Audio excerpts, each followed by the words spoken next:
소식이 들려오고 있습니다. 아베 신조 총리는 이번에 장관 2명을 제외하고 모두 교체를 단행했고 그 내용을 보면 아베의 정치색을 더욱더 강화해주는 인물들로만 중용을 했는데요. 특히 한국 입장에서는 수출 규제로 일본과 맞서는 상황이기 때문에 더욱 신경을 곤두세울 수밖에 없는 장관들이었습니다.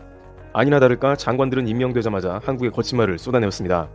수출 규제를 담당하는 일본의 경제산업성 스가라바 이슈는 취임 첫 마디가 일본은 WTO를 위반하지 않았다라며 한국의 공세로 나왔습니다. 관방상이 된 고노다로는 여전히 한국은 국제질서를 위반하고 있다며 대외 여론전에 힘을 싣고 있습니다. 그런데 이 와중에 뜻밖의 곤란함이 생기고 있는데요.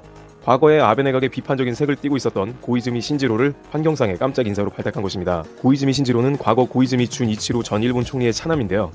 문제는 고이즈미 전 총리가 환경상에 취임한 아들 고이즈미 신지로를 향해 장래에 원전을 없애줬으면 좋겠다라고 말한 것입니다.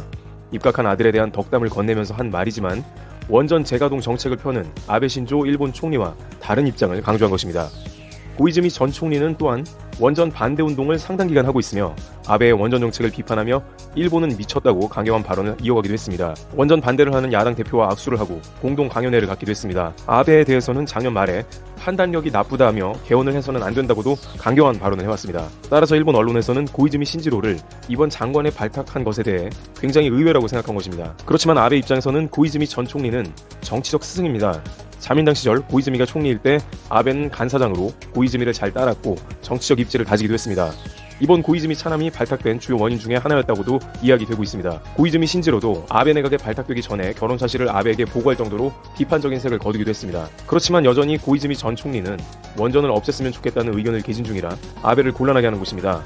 게다가 고이즈미 신지로 환경상은 일본에서 훈남 이미지로 각종 여론조사의 차기 총리 적합도에서 근소하게 아베를 앞서 나가 아베의 사연임을 저지하는 게 아니냐는 의견도 나옵니다. 아베 본인 말로는 사연임은 안 한다고 했지만 아베의 사연임을 주장하는 니카이 간사장을 여전히 중용하고 있습니다. 결국 본심은 사연임을 하고자 하는 것인데 만약 고이즈미 환경상이 반원전 정책과 더불어 일본 국민의 지지를 받게 되면 그야말로 아베는 이번 내각에 고이즈미를 중용한 것이 오히려 발목을 잡게 되는 수순으로 갈 수도 있습니다. 한국에 대한 강경 정책으로 일관하는 아베가 물러나게 될지도 관심사가 되며 귀추가 주목되고 있습니다. 트래블튜브 여기서 마치겠습니다. 감사합니다.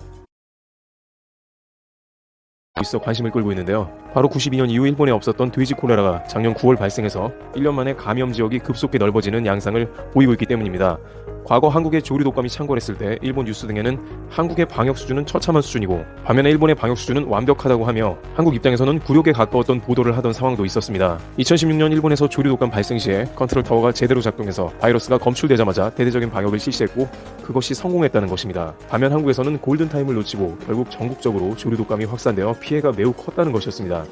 안타깝게도 그것은 어느 정도 사실이었기 때문에 한국에서도 일본의 방역 시스템을 배우고 잘 대처해야 한다는 목소리가 많았습니다. 그러나 일본 농림수산성은 지난 13일 사이타마현, 13일 나가노현 등에서 추가 감염이 확인됐다고 발표하며 사육 중인 돼지가 콜레라에 감염된 사례가 6개 광역자치단체 지역으로 늘어났다고 발표한 것입니다.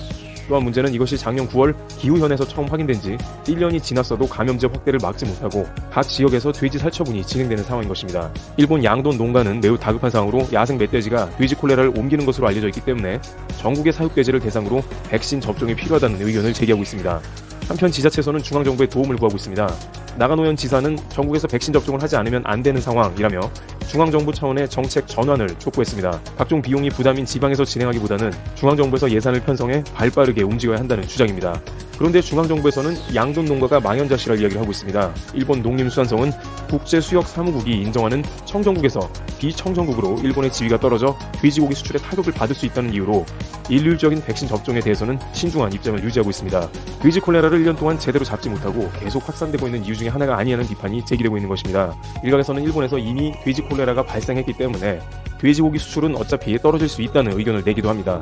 이와 같이 현재 일본 및 중국은 전국적인 돼지 콜레라 혹은 돼지 열병 등으로 몸살을 앓고 있습니다만 한국에서는 동북아시아가 동물 감염으로 시달리고 있음에도 최근 몇 년간 감염이 생기더라도 빠르게 수습하는 등 농림축산검역본부가 과거 조류독감 사건을 반면교사 삼아 철저한 방역을 통해 사전에 그러한 일을 방지하고 있습니다. 또한 이번 추석 연휴에도 구제